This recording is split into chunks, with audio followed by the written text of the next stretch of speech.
Hello and welcome to the National Press Theatre. Before we begin, we have a few important preventative measures to share. To prevent preventive, disruptive, and potential harmful audio feedback incidents that can cause injuries, we remind all in-person participants to keep their earpieces away from all microphones at all times. When you are not using the earpiece, please place it face down on the middle of the sticker for this purpose you will find on the table.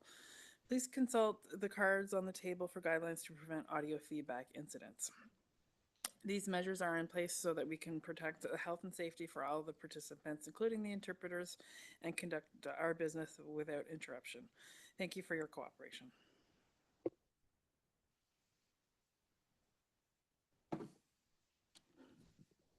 Thank you for joining us today. I wanted to note for all media in attendance that received our materials before this presser, the embargo is now lifted. We're here on behalf of the Arms Embargo Now campaign. We are a coalition of over 400 civil society organizations advocating to stop Canadian arms from fueling Israel's genocide in Gaza. We're here today to release a new report that documents the US loophole in Canada's laws regulating the trade of military goods. Speaking today will be Rachel Small from World Beyond War, Haneen Ismail from Palestinian Youth Movement, and myself, Alex Patterson from Canadians for Justice and Peace in the Middle East, and MP Jenny Kwan, sponsor of Bill C-233, the No More Loopholes Act. I now turn it over to Rachel. Thank you and good morning. My name is Rachel Small. I'm the Canada lead for World Beyond War, a global organization and movement to end war and establish a just and sustainable peace. Despite the recent purported ceasefire, the bombs have not stopped falling. Israel has continued its relentless bombardment and occupation of Gaza and ongoing campaign of assassinations and displacements of Palestinians in the West Bank. And for over 2 years now, people across this country have taken action against this genocide. We have organized some of the largest anti-war demonstrations in Canadian history. We've emailed, called, and met with our elected officials.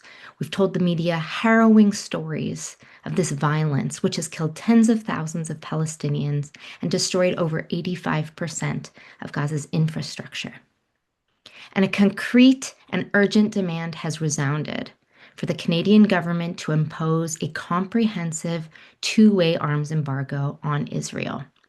This call has been amplified by the Arms Embargo Now coalition, an alliance of nearly 500 endorsing organizations representing millions of people across this country, including Canada's largest unions, faith institutions, human rights and advocacy groups, and Palestinian-led organizations. Despite this overwhelming public pressure, and despite polling data repeatedly showing that a majority of Canadians support the demand for an arms embargo, the Canadian government has chosen instead to mislead the public. For over 2 years now, politicians have tried to sell the lie that Canada's role in this genocide is minimal, has been addressed, or doesn't exist. This is the context in which we're here today to release a new report authored by the Palestinian Youth Movement, World Beyond War, Canadians for Justice and Peace in the Middle East, and the Arms Embargo Now coalition that reveals that Canada is indeed still making and shipping key parts of both Israel's most destructive warplane and the bombs it is still dropping. Let me be clear on this point. Despite our government's attempts to placate us, to create the illusion of having addressed Canada's arming of Israel's attacks, we see now that Canadian-made military goods have continued to flow to Israel this entire time, indeed bypassing all export controls in Canada by flowing through the US. They are directly supporting Israel's capacity to carry out war crimes in Gaza and maintain its occupation of Palestine. Over a year ago, then Foreign Affairs Minister Mélanie Joly promised that Canada wouldn't have any arms or parts of arms be sent to Gaza, including 3 indirect pathways, she specified. And just 3 months ago, when we confronted the government with evidence that Canada's shipments of arms to Israel had indeed continued through 2024 and 2025, the new Minister of Foreign Affairs, Anita Anand, acknowledged the ongoing shipment of arms to Israel, but claimed that Canadian military exports to Israel were somehow not being used in Gaza. She reassured the public that the Canadian government, and I quote, would not allow Canadian-made weapons to fuel this conflict in any way.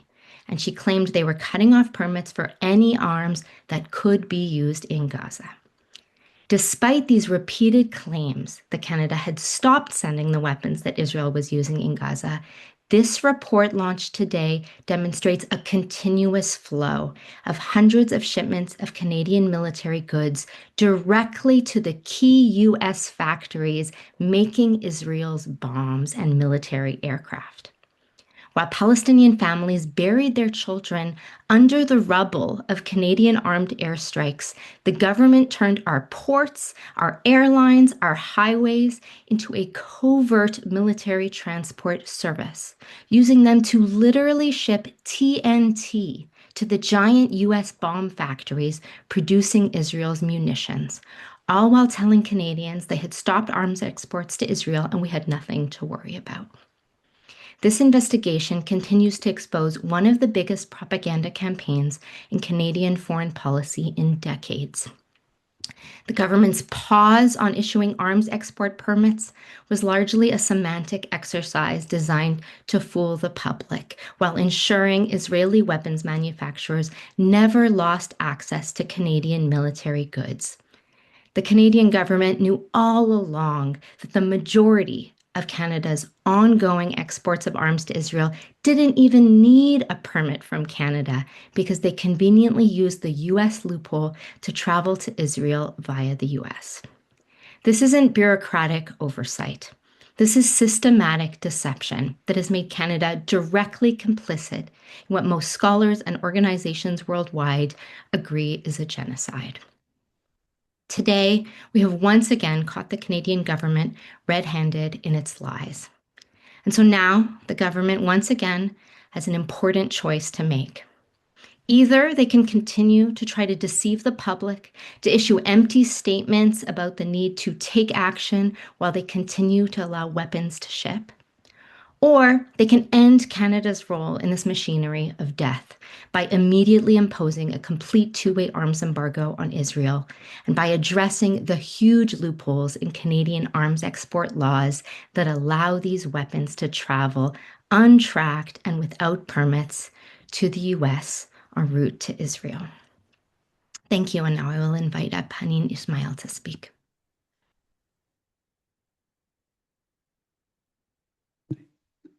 Good morning. My name is Haneen Ismail, and I'm an organizer with the Palestinian Youth Movement. I'm here today speaking for a community that feels completely betrayed by this government's empty promises.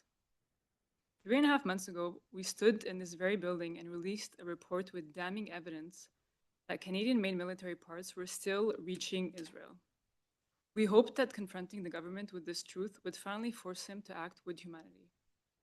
But here we are again.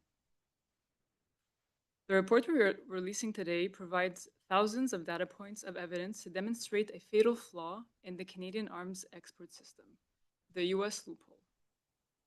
Because of special agreements we've made with the United States, Canadian companies can ship military-grade components to the United States without permits and therefore without any traces.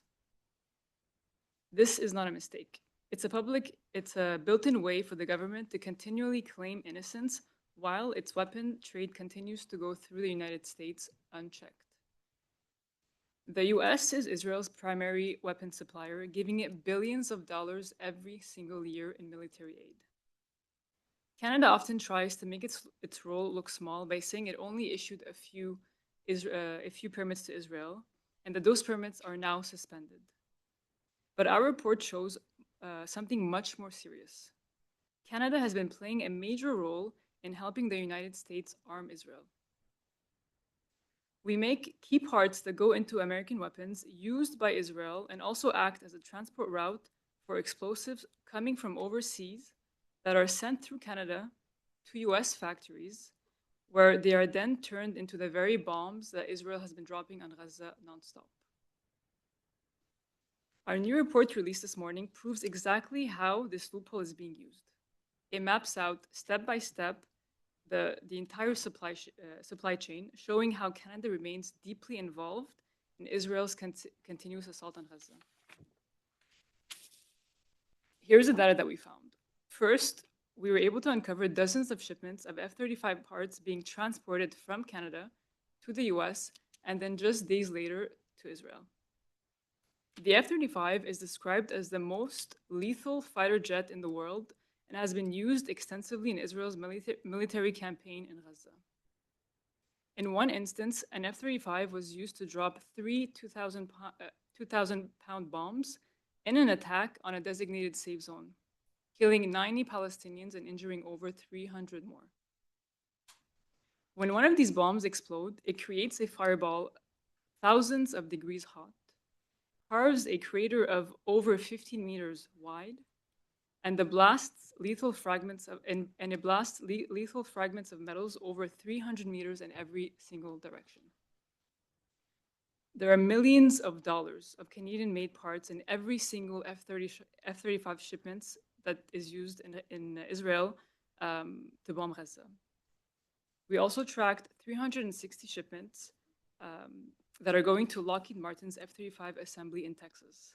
In fact, as of November 2025, the US sent about 45 fighter jets to Israel and is expected to receive 40 more in the next 4 years.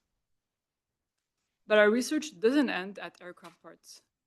We also tracked Canadian-made explosives that are used to fire the bombs that Israel has been dropping on Gaza again and again.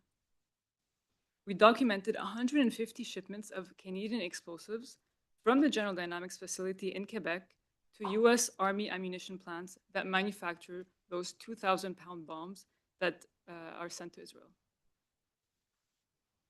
The 155 artillery shell made with these materials can kill anyone within 50 meters of the blast and injure people up to 100 meters away. To be very, very clear, the Valleyfield plant in Quebec is the North American sole supplier of the propellant type M31A that are used to fire the hundreds of thousands of artillery shells that Israel has used in Gaza. The impact of a single shell is catastrophic. It unleashes a blast wave so powerful that it can kill a crew inside an armored vehicle just with that violent shockwave, without even creating a dent on the armor. The shell's thick steel casing then rips apart into thousands of high-velocity fragments, shredding anyone nearby into tiny pieces and turning buildings into rubble. Finally, our investigation shows that Canada isn't just manufacturing weapons. We're also a major international transit hub. Since October 2023, we traced over 400 shipments of TNT made in Poland that passed through the port of Saguenay, Quebec. From there, they were trucked across our highways to the same US plants that used that TNT to build various bombs that Israel has been dropping on Gaza. The 2,000-pound Mk-84 bomb made with this TNT can kill anyone within 300 meters of radius and can smash through 11 feet of concrete.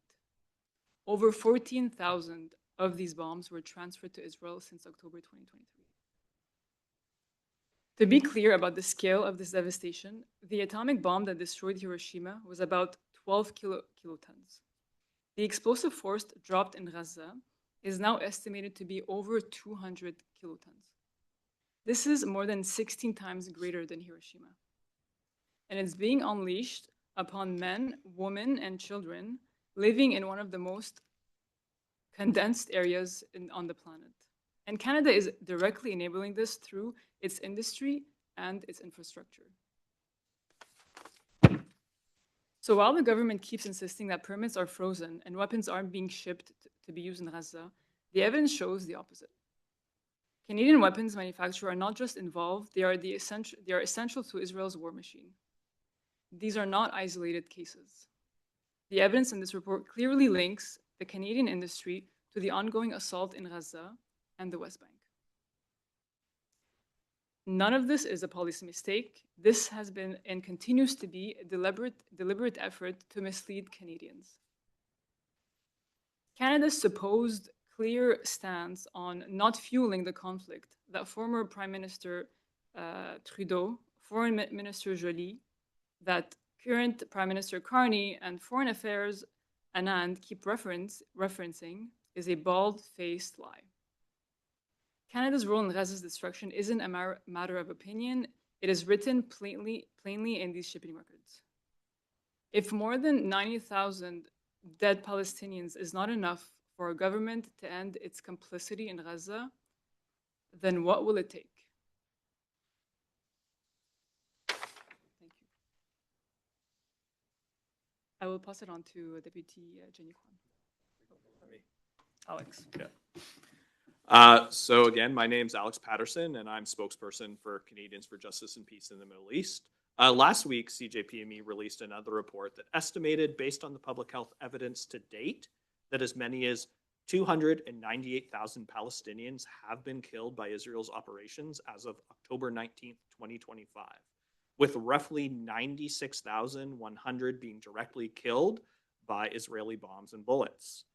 We also projected that it is reasonable to infer that roughly 20% of the Palestinian population in Gaza will die by 2030 because of Israel's blockade and siege without Canadian intervention from itself and its allies. These are grim statistics that illustrate the real-life impact of Canada's intentionally flawed arms control system. Many of these aforementioned bombs had Canadian components in them. The report we are jointly releasing reveals how these arms are getting to Israel through the US loophole. It exposes that despite supposedly barring direct transfers of some weaponry to Israel in January 2024, that the US loophole is so significant that Canada can continue to arm a military committing genocide without triggering any real alarm bells in government. This points to the system being designed this way. It's rigged to support geopolitical interest over human rights. Most of Canada's public response to the crisis of Canadian weapons being used in Gaza hung on the distinction between lethal versus non-lethal arms or offensive versus defensive weapons. What this report reveals is that Canada continued to send essential components for both lethal and offensive systems through the US loophole, despite claiming to have paused the approval of all lethal exports for use in Gaza. In particular, artillery and missile launcher parts are glaring examples of Canadians' complicity in the bombardment of Gaza snuck through the US loophole. All of this is happening because parts of the Arms Trade Treaty were made domestic law in 2018 to 2019. At that time, the Trudeau government omitted crucial articles from the treaty.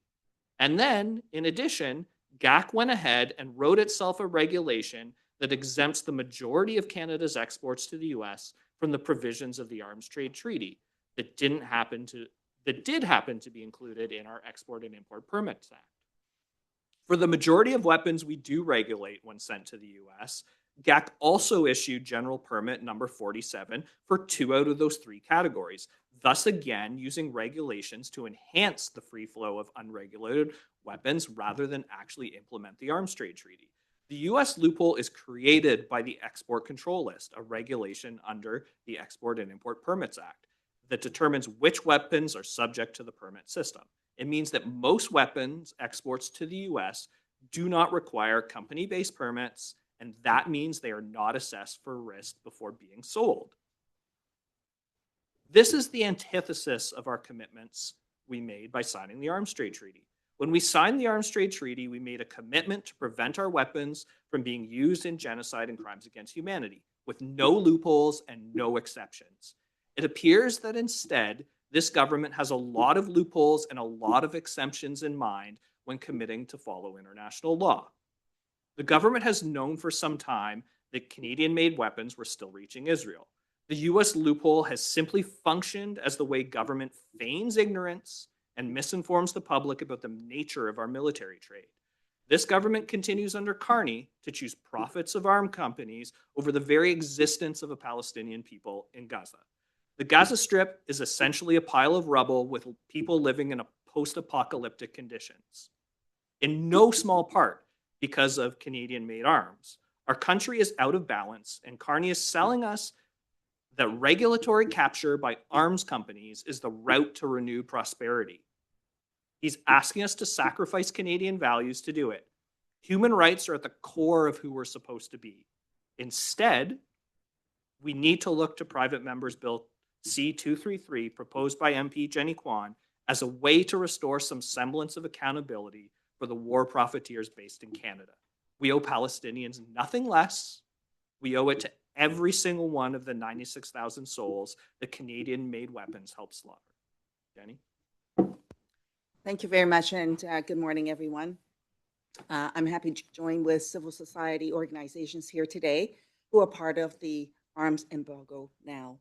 Today's report lays bare an alarming truth. Canada's arms control system is broken, and our government's loopholes are allowing Canadian-made weapons and components to fuel atrocities abroad, including in Gaza. It is literally jaw-dropping to see the brazen impunity by which Canadian arms are being sent to conflict zones without legitimate oversight.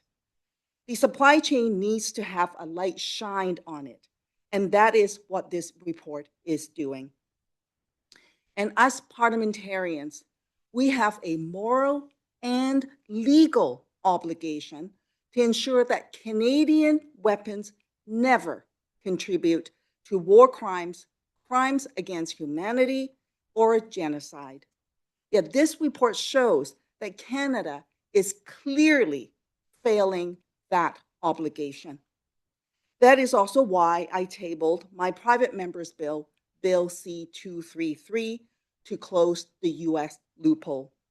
It is up for second reading debate on Wednesday evening. And I call on all members of the House to support this legislation. Canada claims to uphold the United Nations Arms Trade Treaty, but our domestic laws leave out key provisions, creating dangerous gaps. We never adopted Article 4, which would require Canada to treat weapons, parts, and components with the same scrutiny as full weapon systems. We left out Article 6, which clearly prohibits arms transfers where there is a serious risk that they be used in genocide or war crimes. By omitting these articles, the Liberal government has left itself discretion to prioritize politics and profits over human rights. And perhaps most troubling, Canada has built what this report and many others called the U.S. loophole. Because of outdated regulations and the Defense Production Sharing Agreement, most arms exports to the United States don't require a permit at all. That means they are unregulated, untracked, and unaccountable. These components are then incorporated into U.S. weapons systems, including F-35 fighter jets and 2,000-pound bombs sent onto countries like Israel, where they're used against civilians. So when the government claims it is, quote, paused arms permits to Israel, it is deeply misleading. The vast majority of Canadian arms reaching Israel never required a permit in the first place. The National Court of Justice has found plausible evidence of genocide in Gaza. Despite that, Canadian-made components continue to flow into weapons systems used to bomb Gaza's homes, hospitals, and schools. Let's be clear. Once a Canadian-made F-35 part or explosive leaves our borders, whether directly or through the United States, Canada loses all control over how it's used. The Liberal government can no longer claim ignorance or distance. This is complicity through design enabled by a system full of deliberate loopholes. That must end. And that's why I'm calling on the government to take action immediately and to support my private member's bill, Bill C-233, the No More Loopholes Act. It'll be up for second reading debate tomorrow. It'll be voted on in February by members of the House. And I call on all Canadians to get behind this legislation and contact your member of parliament if you want this loophole to close. The current system undermines Canada's standing in the international community. The evidence is overwhelming. The moral case is undeniable. Canada cannot claim to stand for human rights while our factories and ports send parts of weapons raining down destruction on Gaza. This is not just about policy. It is about accountability and fulfilling our human rights obligations. The government must act now to close the loopholes that allow Canadian complicity in war crimes. Anything less is a betrayal of Canada's long-standing history of standing up for human rights. Last but not least, my direct message to members of parliament. We have the privilege to be in this place, to do something for Canadians. Exercise that right.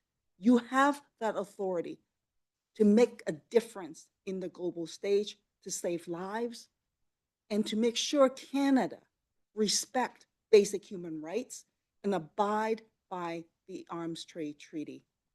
Please vote yes for Bill C-233, the No More Loopholes Act. Thank you. Thank you, MP Kwan. As you have heard today, the evidence of Canadian complicity facilitated by the U.S. loophole is both crystal clear and morally damning. The U.S. loophole must be closed, and the government has two choices before it.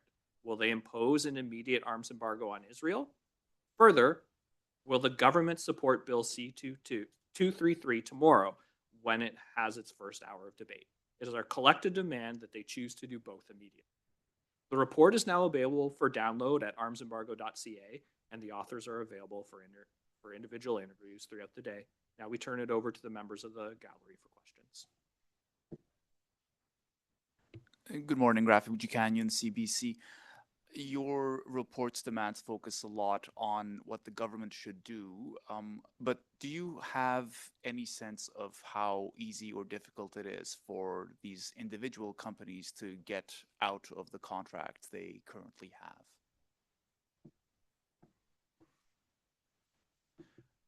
So I think the solution here is, written into MP Kwan's bill, which is that there is a transition period for the implementation of the legislation before they need to fulfill it.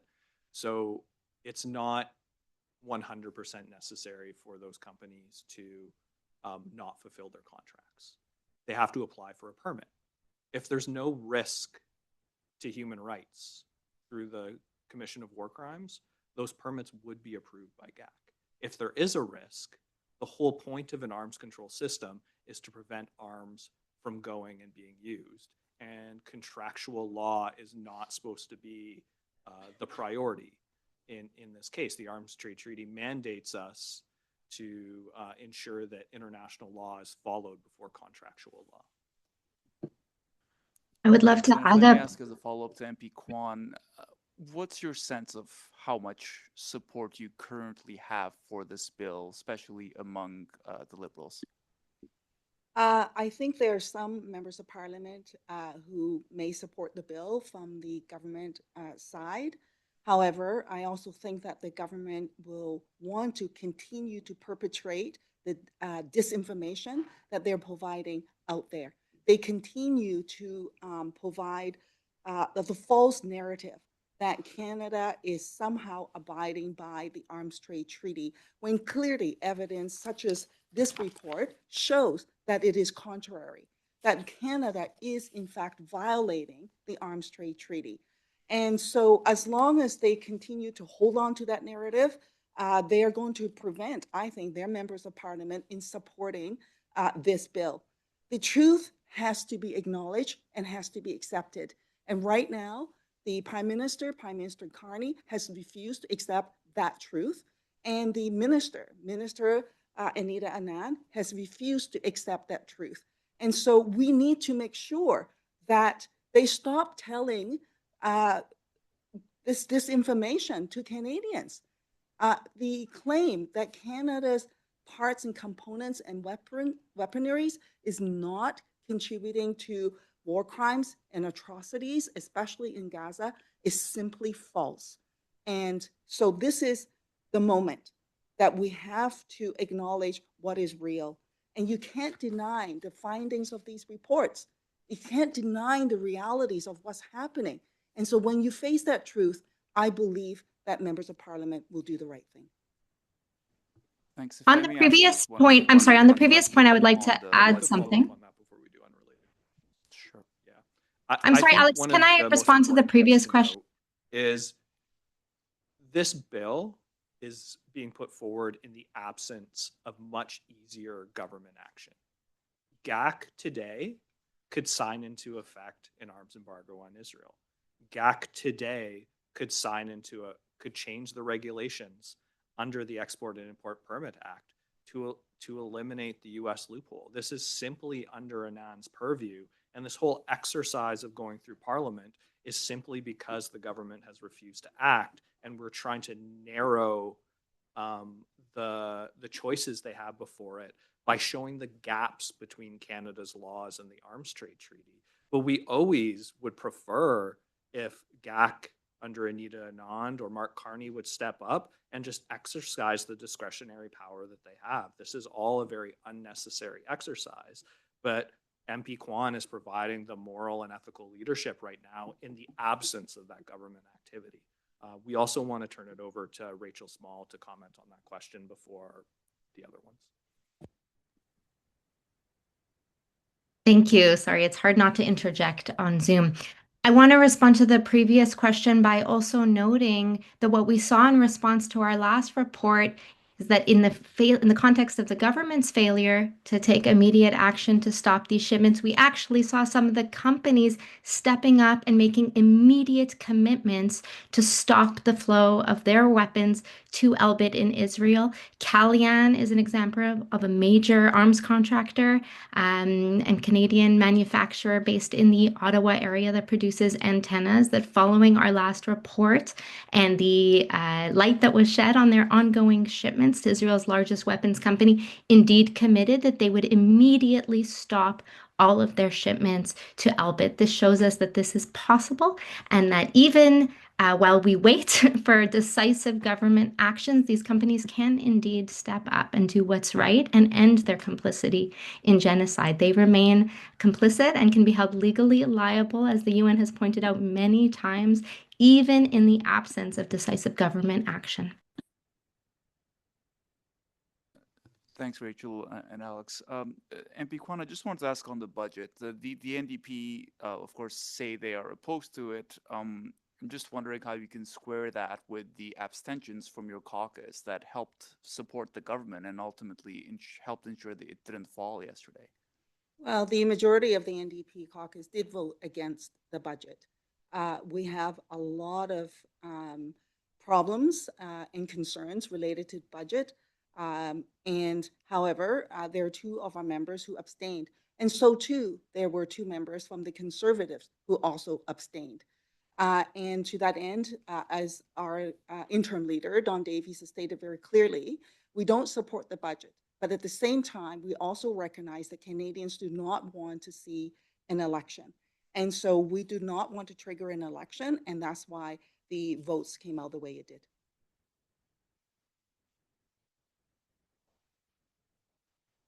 And if there are no further questions, that will conclude today's press conference. Thank you. Thank you.